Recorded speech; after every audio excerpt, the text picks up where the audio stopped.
right, folks, we are back here on WLTH 1370 AM. It is 7:43 in the PM on June the 27th, 2025. The future is here. The future is now. And the future isn't looking so good. That's why it's time for our reoccurring segment, Yikes.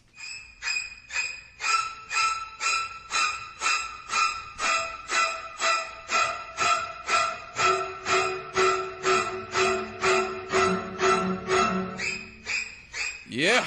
All right, folks, it's time for Yikes. That segment that reminds you that if you're not absolutely terrified, you're probably not paying good enough attention. So what is there to be scared of this week? So much to choose from. Well, apparently our brains are being filled with microplastics. Yes, microplastics. Yes. That is definitely terrifying to me, personally. A new study has shown that microplastics are making their way into human brains with a potentially dangerous effect on people's health and mental acuity. This was in a paper published in Nature Medicine, and they found that tiny fragments of plastic are passing the blood-brain barrier into human brains, and the amount of microplastics in the brain appeared to be increasing over time. The concentration of microplastics in analyzed brains rose by 50% from 2016 to 2024. The scientists also examined the brains of 12 deceased patients diagnosed with dementia and found that they had 3 to 5 times as much microplastics as normal brains. Yeah, exactly. Now, what are microplastics? Microplastics are tiny pieces of plastic less than 5 millimeters in size or smaller than a pencil eraser that are either manufactured or slough off in plastic objects. Nanoplastics are even smaller and can be a fraction of the width of a human hair. Most of the microplastics found in brains were on the nanoscale. Whew, this is, wow. In recent years, scientists have realized that many plastic items, including plastic bags, water bottles, which makes me feel especially terrible because I just drank a bottle of water, tires, I just drove here, so that sucks, polyester or synthetic clothing can shed small fragments or fibers that make their way into the air, food, and our water. Many of those particles are burrowing deep into the human body. Microplastics have been identified in the liver, the blood, the placenta, even arteries, and dude, even like testicles. Testicles. Good God. No, you're lying. You're lying. What makes you lie? I did not sign up to have plastic in my testicles. That's not what I signed up for when I drank that bottle of water. For the new study, scientists analyzed 52 brain specimens, 28 that were autopsied in 2016 and 24 that were autopsied in 2024. They found microplastics in every sample, but there were significantly higher concentrations of microplastics in those for 2024, which might explain the voting patterns of the American public. I'm sorry.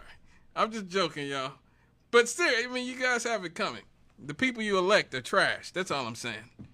And, you know, if microplastics are the reason behind that, then I'm sorry about all the horrible things I've said about you humans, okay? Seriously. Researchers then obtained additional brain samples going back to 1997 and found that they followed the same trend. More recent samples had much higher numbers of microplastics. They found no correlation with how old the person was when they died. So whether you're a baby or you're a grown man or you're 97, you're full of microplastics and they're in your brain and testicles if you have them. Okay. Wow. The amount of plastics that are produced globally is doubling every 10 to 15 years, which suggests that humans' level of exposure is skyrocketing.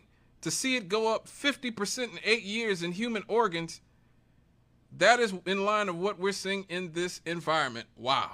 That is horrifying.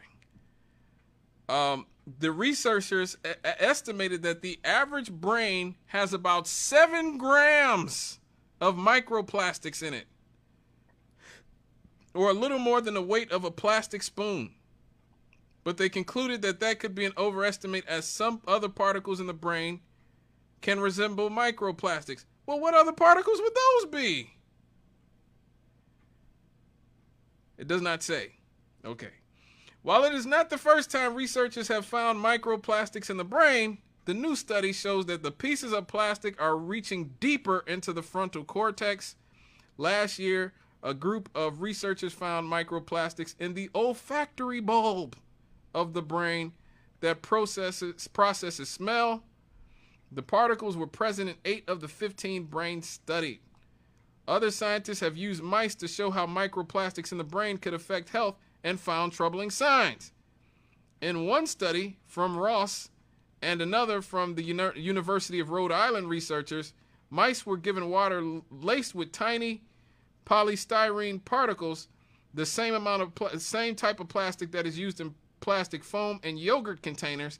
After just 3 weeks of exposure, the mice demonstrated cognitive changes, including changes in the brain consistent with early markers of Alzheimer's. Wow. Humans are getting microplastics through water as well. The tiny particles have been found in bottled water and tap water, and I just drank a bottle of water. Just drank a bottle of water. That's just what I did a few minutes ago. Yeah. Okay. Researchers caution it's still far too early to connect microplastics to specific cognitive problems, given the ways dementia alters the body.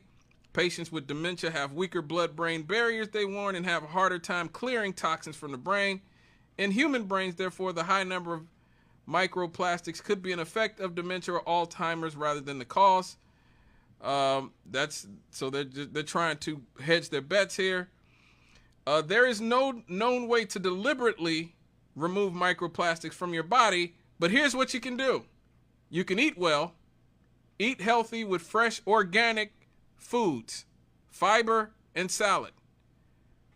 You can stay hydrated, drink enough water, especially mineral-rich water, to help your kidneys function well. I don't know how you do that without using plastic bottles or something. I suppose you could use like glass or something. I know we have a spring here in the city of Gary that everybody keeps saying is like miraculous. You know, maybe I have to just go there with a glass bottle or something, and maybe that should be what I drink from here on out. You can also make sure you have healthy gut biome. I personally use probiotics and prebiotics a lot. I've been eating a lot of sauerkraut lately. I've heard kimchi is really good for your gut biome. I look forward to trying that kimchi. Hopefully that might help me get a healthy gut biome. Also, for the love of God, minimize your use of plastic products. I don't know how you're going to do that in this day and age, but if you can not use plastic products, do that, okay? Do that. Use a HEPA filter. Use a vacuum with a HEPA filter to control dust.